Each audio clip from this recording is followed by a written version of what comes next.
बतला तो अल्लाह जल्ले जलालुहु व नवालुहु ने फरमाया कि मूसा, जब वो मेरा दुश्मन था, जब वो मेरा बागी था, जब वो गुनहगार था, मैंने तब नहीं बताया। अब तो उसने मुझसे सुलह कर ली, वो मेरा दोस्त बन गया, अब मैं कैसे बताऊंगा। तो ऐसा सत्तारी करने वाला जो हम सबके गुनाहों को अपनी रहमत की चादर से, अपनी सत्तारी की चादर से ढाके हुए, अगर मेरे गुनाह अल्लाह खोल देना, आप लोग भाग जाओगे यहां से। ये मेरा भाई है, ये भाग जाएगा यहां से, मेरे पास नहीं बैठेगा। ये तो अल्लाह ने रहमत की चादर, सत्तारी की चादर ढाक रखी है हर एक के गुनाहों के ऊपर। वो फिर कहता है कि मेरे बंदे इतने गुनाह करके तेरे गुनाह आसमान तक पहुंच जाए, बस यूं कह देना है अल्लाह माफ कर दे तो मैं सारे माफ कर दूंगा, मुझे कोई परवाह नहीं।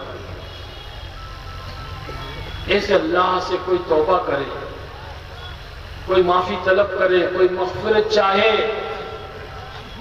हिदायत मांगने से मिलती है दोस्तों। हिदायत इतनी बड़ी चीज है कि अल्लाह ने हर मुसलमान को नमाज फर्ज की और हर नमाज में सूरह फातिहा को फर्ज किया, और सूरह फातिहा के अंदर अल्लाह ने बंदे से हिदायत मंगवाई। कहा, मांग मेरे बंदे इहदिनस सिरातल मुस्तकीम।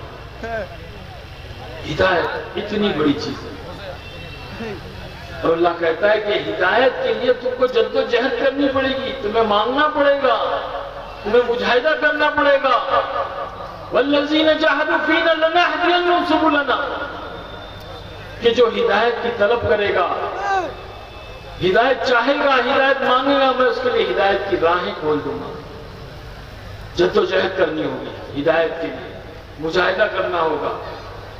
यही तो आज दाऊद और तबलीग में लोग कह रहे हैं कि चलो अल्लाह के रास्ते में और मुजाहिदा करो, क्योंकि अल्लाह ने हिदायत को मुजाहिदे में छुपा करके रखा है,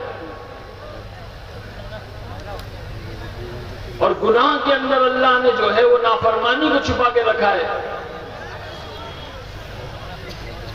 मुजाहिदे के अंदर हिदायत मिलती है, बंदा अल्लाह के रास्ते में चलता है, 40 दिन 4 महीने मस्जिद की चटाई पर सोता है, कच्चा पक्का बनाता है, अपने हाथों से खाना, अपने कपड़े धोता है, ट्रेन में और बस में ट्रैवल करता है, मुजाहिदा करता है, झोली पोटला लेकर के चले जा रहा है, गांव गांव, करिया करिया, देहात देहात, शहरों में।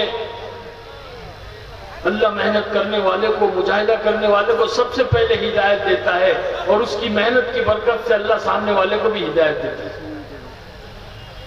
अल्लाह के बंदो, बैठ जाओ ना भाई, काय को उठ के जा रहे हो भाई,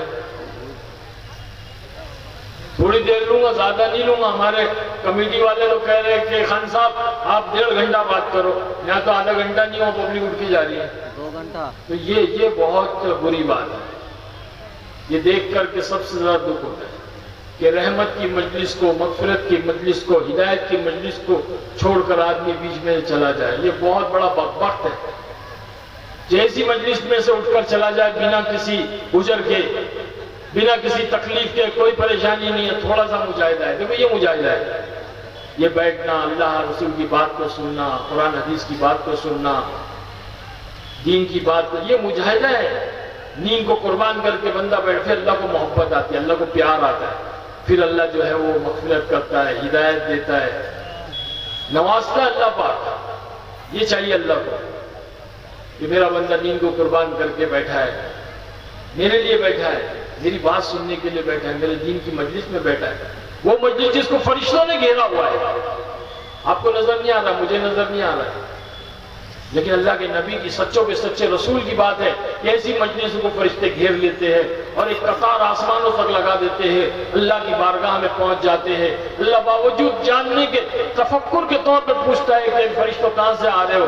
अर्ज करते हैं बारे ताला एक ऐसी मजलिस से आ रहे जहाँ कुछ बंदे और बंदियां बैठकर तेरे दीन की बात कर रहे हैं, तेरे नबी पर दरूद पढ़ रहे हैं, सलाम पढ़ रहे हैं, और अल्लाह तेरी तारीफ बयान कर रहे हैं, तेरी बड़ाई बयान कर रहे हैं। अल्लाह कहते हैं फरिश्तों तुम गवाह रहना, तुम गवाह रहना, मैंने उस मजलिस में बैठने वालों की मग़फ़िरत कर दी।